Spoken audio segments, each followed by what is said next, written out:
Ayan.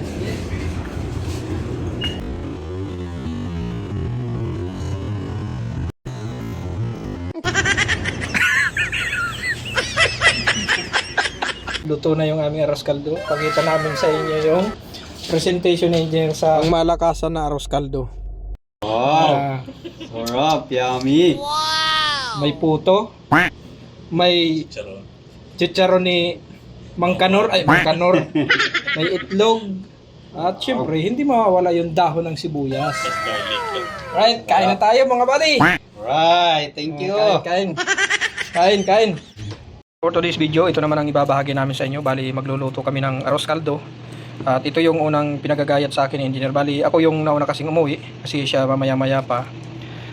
At may magsusundo naman sa kanya. Pero pagka walang sumundo sa kanya, magme-message sa akin yon para sunduin siya. At pagka ako yung sumundo sa kanya, baka dumiretso na kami ng gate 1 para bumili ng may sasahog namin doon sa lulutuin naming arroz caldo. Kaya ang mga video po namin na ina-upload dito sa channel po na ito ay hindi lang po tutorial. Halo-halo po yung aming mga ina-upload dito sa video po na ito. Kaya hindi po kayo maboboring. Yan. Kung interesado na po kayong malaman at makita yung aming simpleng arroz caldo na lulutuin sa video po na ito, ay wag na po natin patagalin pa ang intro na ito. Let's go!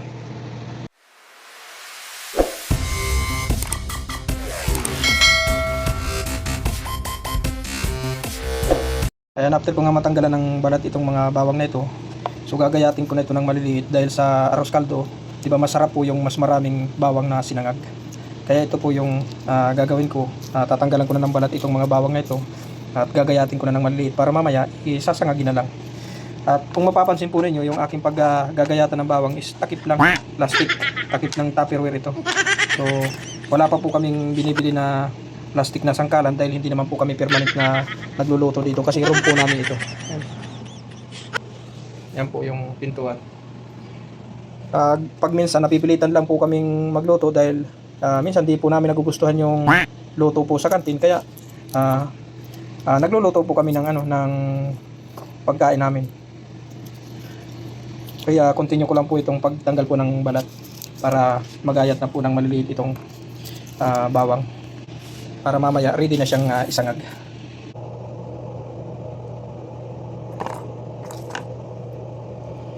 Masarap kasi sa arroz caldo yung maraming bawang. So ito na yung magiging dinner namin mamaya ni Engineer. Yan, hinihiwa ko na po ng maliliit itong bawang na ilalagay po namin sa lulutuin naming arroz caldo mamaya. Hindi naman po masyadong maliit yung pagkakahiwa. Yung tamang-tamang laki lang po kasi pagka prinito po ito, liliit pa po ito pagka nagkulay brownish na siya. Liliit pa ito. Kaya yung tamang-tama lang dapat yung pagkakahiwa. Tsaka alam niyo po ba na ang bawang ay may kagamutan din po sa ating katawan.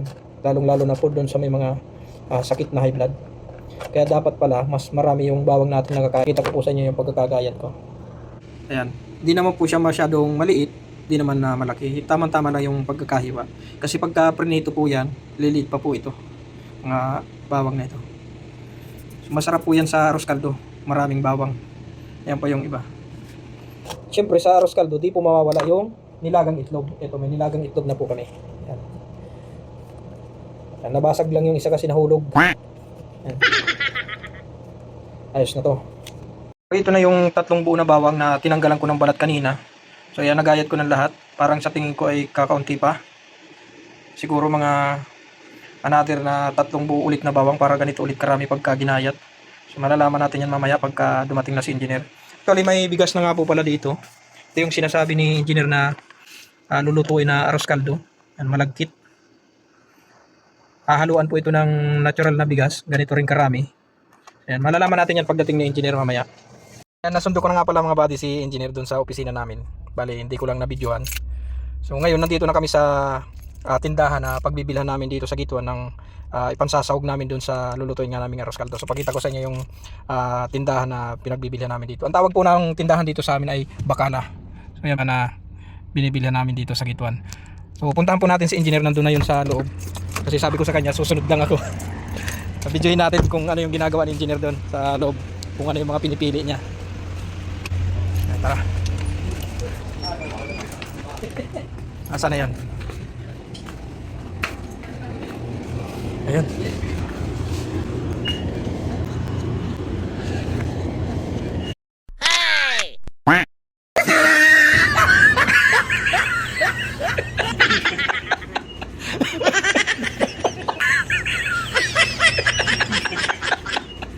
Bigla ka naman ng sumulto. Inaano ko nga sa kinain. Sabi ko ganyan, tapos gumanon ako. Biglang sumulto. Sabi ko sa'yo, surprise video kita eh. Ito yung mga pinamili ni engineer na una. Ano ba yung binili mong una? Chicken? Diba may chicken yun? Oh. Di, liver na lang kaya lagay natin. Atay. Or ano, Chicken na lang talaga. yung balunan. Hindi, ito na lang. Oh, sige, sige. Sige, Parang magbalmalan sana naman yung ano. oh, yan. Bawang. Sige, dito. Sige, asan na yung kasumha dito? May kasumha yun. Anong bigas to? Yung panghalo? Hindi ko nakalamig. Ano to? Yung ihahalo natin? Oo. Oh, sige, ayos na. Ganito yung rice. Oo. Magic sarap. Okay, yung ano yung Cubes na lang, cubes. Sige, kuha na lang ako. Ito bibili kami nga ng may sasawag namin ni engineer at cubes na lang daw yung kunin ito. Chicken cubes. Kung gusto niyo mga Nutella, palaman, ano? Sarap. Tingnan natin kung magkano yung price. Walang nakalagay. So ayun. Ano? 30 real. Oh, 30 real pa lang isa nito. Yan, mura. Yan, kung gusto niyo naman ng mga ladies choice. Yan. Yan, mayonnaise pala. Yan. Yan, puro, ano yan, puro palaman, oh. Tara, puntahan natin si engineer. Ano naman yung binibili nun? Luya, engineer. Luya. Oh, hindi. Tama na yung isang ano, malaki. walang malay maluya. Saan? Ito. Yan, okay na yan. Yung dalawang luya. Yan, okay na. Kasi yung mga luya dito walang lasa. Okay na yan, okay na yan. Diba? Bawang. Ito may mga sabi ko sa'yo, ang mga luya, ang luya dito, yung malaki nga, kaso wala siyang lasa. Walang lasa? Hindi siya yung mga Kahit kagatin natin. May kalaki, di ba? Parang yung sa atin, di ba? Maliit lang yung luya sa atin, pero malasa siya. Oo. Nakauwi na kami ni engineer dito sa room at isa-isa. Yan, may puto pa. Yan, dyan muna yung puto na yan. At ito yung aming ipang sasahog sa aming arroz caldo. Yay, talaga naman oh. May legs. Ano? May puwit pa ng manok. Ano? At syempre ito yung pang sasahog namin na bigas doon sa malagkit. Yung sa pinakita ko sa inyo kanina na malagkit na bigas, ito yung sasahog namin. Pero hindi naman lahat to. Siguro kalahati lang ito. At syempre, yung favorite ni engineer na chicharon manghuan, hindi yan mawawala. Ang patating. Pantoppings daw niya. Ano, special. At itong ginayat ko kaninang bawang, so dadagdagan ko yan. Asan yung bawang? Ito. Dito yung bawang na, yan, ito yung binili ni engineer na bawang. So dadagdagan ko ng kahit na 3 piraso ulit, 3 buong bawang. Ito, dagdagan ko ulit siya. So para masarap, yun kasi yung ano eh. So, dagdagan namin ng bawang para masarap yung toppings ng ating arroz caldo. Pressure cook. So ito yung paglulutuan daw namin ni engineer ng arroz caldo, pressure cooker. Kasi tingnan nyo naman, pang social. Yan yung kanyang pressure cooker. Oh. Yayamanin eh. Alam nyo na. Ganyan talaga si engineer. Yayamanin eh. Kaya yan yung kanyang pressure cooker na paglulutuan namin. Social, no? Sana all may ganyang pressure cooker. Yan yung ilalagay dun sa malagkit na bigas, di ba? Ito yung malagkit na bigas na ito. may yan na, yan na lahat. Parang one Asan yung malagkit na bigas mo na iba pa? 1:1 lang na cup. Yan, 1:1. Yan. Hindi naman marami ang ano dapat ilalagay na bigas. Yan. 1:1 ba? Ito yung cup. Marami na ba yan? Marami ba? Oh, sige. Okay. Okay. Ang ano ng arroz caldo, may mga basa ng arroz caldo. Okay. Halo-haloin natin para makita yung malagkit. Ayan yung malagkit, yung puting-puti, yan po yung malagkit na bigas. Yan. Ayan, nahugasan ko na itong bigas at nahugasan na rin itong sasahog naming manok. At ito naman yung gagayatin ni engineer. Luya at sibuyas at itong puno ng sibuyas. Kasi ito yung dahon. Ayan, at ito naman yung aking gagayatin. Ayan, prepare lang namin itong lahat na itong mga ingredients na gagawin namin arroz caldo at update ko kayo mamaya pag nakasalang na dun sa pressure cooker na paglulutuan namin ni engineer. Na yung una daw naming lutuin yung bawang. Ipa-crispy muna. Kasi Crispy magiging muna. toppings ito, di ba? Oh, yan yung pang-topping sa arroz caldo. Ito palang pressure cooker nito ni engineer. Kaya pala napapansin ko lagi sa kanya pag nagluluto siya. Ganitong kutsara lagi yung ginagamit niya, plastic. Yun pala, ang purpose nun para hindi pala sira yung ano nitong parang matatanggal na yung niya pagka yung coating nitong pressure cooker. So kaya pala ito pala yung dahilan kung bakit ganito lagi yung ginagamit ni engineer na kutsara. Plastic. Hindi ako gumagamit ng mga yung metal na kutsara. Usually may mga nag-aaya sana kanina mga body ng basketball. Kaso nga wrong timing kasi nagluluto pa kami ni engineer. So hindi tayo makakapaglaro. Kaya ito muna ang ating unahin. Mura lang naman daw yung ganitong pressure cooker. Magkano nga ito engineer? Sa 600. O 600 SR. Kalahin nyo yun, napakamura, sobrang mura. Mura naman talaga. 800 pa 900. Mapapamura ka sa mura. Huwag nyo na lang mga buddy i-compute sa Philippine money ha. 600 real. Huwag nyo na lang i-compute sa Philippine money kasi baka malula kayo dito sa lutuan pa lang ni engineer. Ano naman yan? Multi-purpose. Multipurpose naman pala. Pwede kang mag-steam, pwede kang mag-rice, magluto ng rice. Galing ano? Magluto ka ng kahit ano, Ayan, pressure cooker. Tapos may app yan. May app ito. Tapos bibigyan mo lang para magluto siya mag-isa. Galing na. Talaga naman. Bibili tayo nito mga buddy pag sumahod na tayo sa YouTube. Yan. Okay, yan. Hanguin na namin itong bawang na prinay ko kanina. So yan, okay na siya. Nag-brownish na siya. Yan, susunod, gigisay na ni engineer dito yung manok.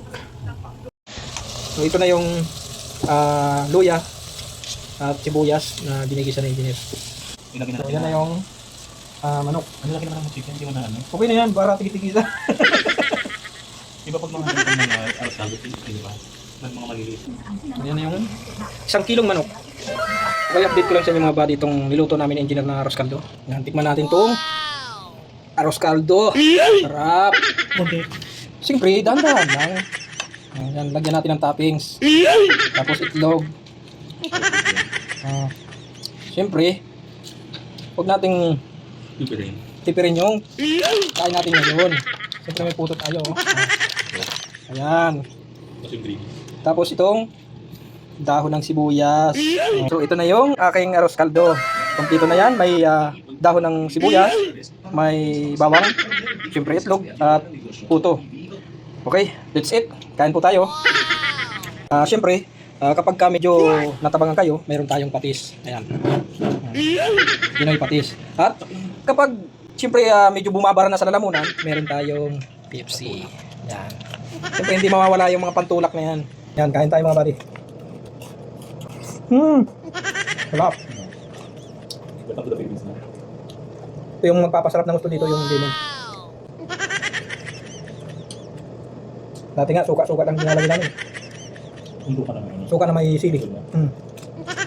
Sarap, bawang.